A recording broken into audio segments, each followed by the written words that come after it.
হযরত হাসান বসরি রহমতুল্লাহি আলাইহি তিনি হজ করতে গিয়ে মক্কার কোনো একটি কাপড়ের দোকানে ঢুকলেন, কাপড় কেনাকাটা করবেন। সেই সময় দোকানদার এসে তাকে জোরপূর্বক কাপড় দেখাতে লাগলেন এবং এক প্রকার শপথ করে কাপড় সম্পর্কে তিনি বিভিন্ন রকম কথা বলতে লাগলেন। তার কাপড়টি সেরা এবং বাজারে এই কাপড় আর পাওয়া যাবে না, তার এই কাপড়গুলো অমুক দেশ থেকে আনা, এইভাবে নানা রকম কথা বলে এক প্রকার জোরপূর্বক কাপড় বিক্রি করার জন্য চেষ্টা করতে লাগলেন। হযরত হাসান বসরি রহমতুল্লাহি আলাইহি তিনি এক প্রকার বিরক্ত হয়ে দোকান থেকে কোনো কিছু না কিনে বের হয়ে পড়লেন। হযরত হাসান বসরি রহমতুল্লাহি আলাইহি তিনি 2 বছর পর আবার মক্কায় হজ করতে গেলেন এবং তার আবার যখন কেনাকাটার প্রয়োজন হলো তিনি সেই কাপড়ের দোকানের সামনে গিয়ে দাঁড়ালেন এবং দূর থেকে লক্ষ্য করলেন যে এই দোকানদার কি সেই 2 বছর আগের দোকানদার কিনা। তিনি যখন ভালো করে খেয়াল করলেন তিনি দেখতে পারলেন বর্তমান যেই দোকানদার আছে তিনি আগের মতো কাপড় বিক্রি করার জন্য কাস্টমারদের জোর করছে না। তিনি আগের মতো শপথ করে কাপড় সম্পর্কে নানা রকম কথাও বলছেন না এবং তিনি স্বাভাবিকভাবেই বসে রয়েছেন এবং ক্রেতারা তাদের নিজের ইচ্ছে মতো কেনাকাটা করছেন। এই অবস্থা দেখে হাসান বসরি রহমতুল্লাহি আলাইহি দোকানের ভিতরে ঢুকলেন এবং দোকানদারকে জিজ্ঞাসা করলেন, এখন থেকে 2 বছর আগে কি এই দোকানে তুমিই ছিলে? দোকানদার বলল, হ্যাঁ আমিই ছিলাম। হাসান বসরি রহমতুল্লাহি আলাইহি আবার জিজ্ঞাসা করলেন, তাহলে 2 বছর আগে আর এখনকার মধ্যে তোমার যে পরিবর্তন এসেছে এর কারণ কি? দোকানদার বলল, আমি এখন থেকে 2 বছর আগে আমার ঘরে প্রথম স্ত্রী ছিল।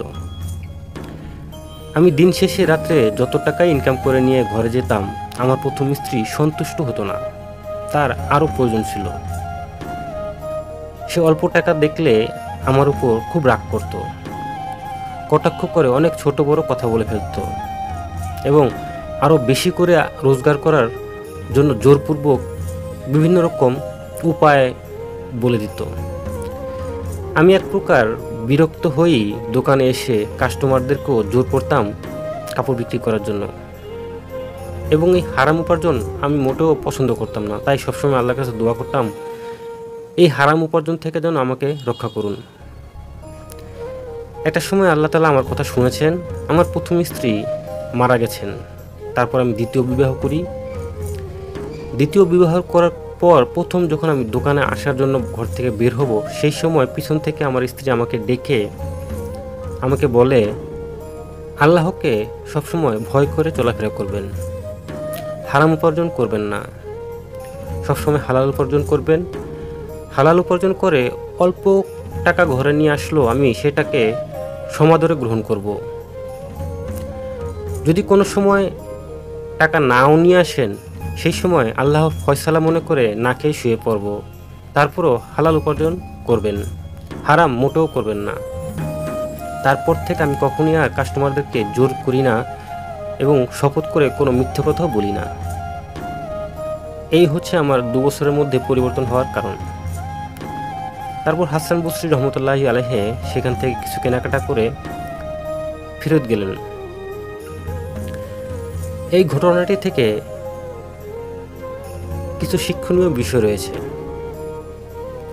আর সেটা হলো শুধু স্বামীদেরই চরিত্রবান হলে চলবে না। একটি পরিবারে স্বামী ছাড়াও ঘরে আরও অনেক মানুষ থাকে, স্ত্রী থাকে, মা থাকে, বাবা থাকে, ছেলে সন্তান থাকে, সবারই চরিত্রবান হওয়া খুবই প্রয়োজন। বিশেষ করে সংসারের স্ত্রীদের চরিত্রবান হওয়া খুবই দরকার। স্ত্রী যদি চরিত্রবান না হয় সেই ঘরে স্বামী যত টাকাই ইনকাম করে নিয়ে আসুক না কেন, স্বামী যতই চরিত্রবান এবং ভালো হোক না কেন, সেই সংসারে স্ত্রীর প্রভাবটা থেকেই যায়।